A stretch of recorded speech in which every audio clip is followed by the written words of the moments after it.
Hi, I'm Lynn Bridgeford, and today we're going to talk about breathing. So breathing 101, the very basics of breathing. So breathing is the first and the last thing we ever do. So it's kind of really important. We are going to breathe. If we're alive, we'll be breathing in, breathing out. So pranayama, the yogic exercise of taking the breath in, and we talk about prana as being the life force that we breathe in. So what we're going to be looking at is mastering the breath. So the very basic is to be in touch with where the lungs are, how your lungs feel, how your breathing feels. And I'll give you some very, very simple exercises to do. So one of the things we do when we're stressed is we stop breathing.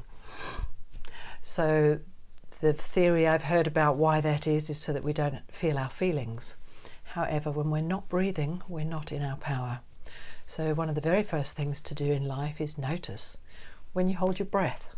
That's all you need to do is notice. If you're not breathing, the body will then automatically breathe. It's effortless. So the lungs, many people think they're much bigger than they are, and they're actually in the upper part, pretty much nipple height upwards, and then there's a little sliver goes down the sides here. People think the lungs come all the way down. That's just a little bit. So all of that breathing happens higher up. We have the liver on this side, and we have the spleen across here, so there's big organs taking the place in the lower part of the thorax. So a normal breath that people do is a chest breath or a tummy breath.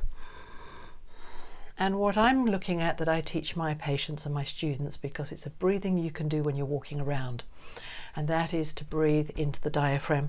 This doesn't invalidate any other kind of breathing. There's lots of brilliant breathing exercises. I just find that this one is good for breathing into the rib cage. The diaphragm is a big domed muscle. When we breathe in, it goes down so we can draw air in. When we breathe out, it goes up. So what we want to do is to start to master this breath, and every organ above and below directly or indirectly attaches to this diaphragm. So I think it's very beneficial to learn diaphragm breathing, and it's a simple thing to do once you know how to do it, and it's a bit of a focus. With breathing, we never want to force anything, because if you push against the body, it pushes back. So with everything we do to do with muscles, breathing is to do with muscles, we don't push because the body pushes back. We meet the body where it is. We invite it to open and let go, and gradually things ease and they move. If you overbreathe, you'll get dizzy, and also if you seriously overbreathe, you could burst little blood vessels. Not dangerous, but it's a bit painful. So always the rule is be kind to yourselves. So we're going to bring the hands to the lower rib cage. If you press too tight, it's going to compress the breathing. So very gently, and we just want to feel the breath with the hands. So we want to invite the hands to open out to the side, following the ribs. And out. So I've been doing it a long time, so I can breathe quite far. So the minimum for health is to open 3 centimeters as we breathe. So if you want to measure it, you can. So this is where we feel into the lower part of the lung. There's 3 parts: lower, middle, upper. A little bit incorrect because of placement of the heart vessels, but the way to look at it is lower, middle, upper. So if we feel the lower lung at the ribs, breathe in, breathe out. So it's really important to keep the neck in neutral, crown above the base, shoulders above the hips, and the shoulders down. The heart and lungs hang off the neck. So as we breathe, if we lift the shoulders up, we're not going to be able to breathe as well. So don't believe me.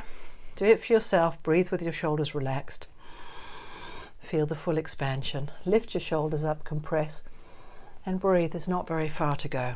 So if we think about what we're doing with our posture when we're slouching and sitting like this, we're taking away our energy for our heart and our lungs to breathe.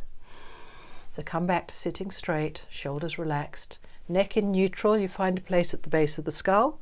If the head's up, it's tight. If the head's down, it's tight. Just below the base of the skull, you find a neutral point, and it softens under your fingers. That's pretty much with the chin parallel to the floor. So all the nerves and blood vessels that feed through the neck, a lot of them come out of this place at the base of the skull. 95% of the drainage from the head happens through there. So it's very good to keep that part nice and relaxed. Another one that we'll talk about later is the vagus nerve. But for now, back to the breathing. Just be aware, neck in neutral, shoulders relaxed. Feel the ribs at the side, feel into the lower lung. Breathe in and breathe out. Now it's like layers of a cake. You've got the lower, the middle, the upper. If you focus on breathing into the lower lung, the middle and the upper will follow. If you just do chest breathing, it's pretty much a little bit of middle and upper. So if we put this focus on the lower lung, lower tier of the cake, then watch as the middle and the upper open up. Then rather than doing a breath that goes like this, so we're just circulating the air, we're doing lower, middle, upper, lower, middle, upper. So we're getting all the air circulating, so we're replacing good air all the time through our lungs. But we'll just focus on the lower lung and watch what happens with the other tiers. Breathe in lower, then middle and upper happens. Breathe out lower, then middle and upper. I'm exaggerating a little so you can see.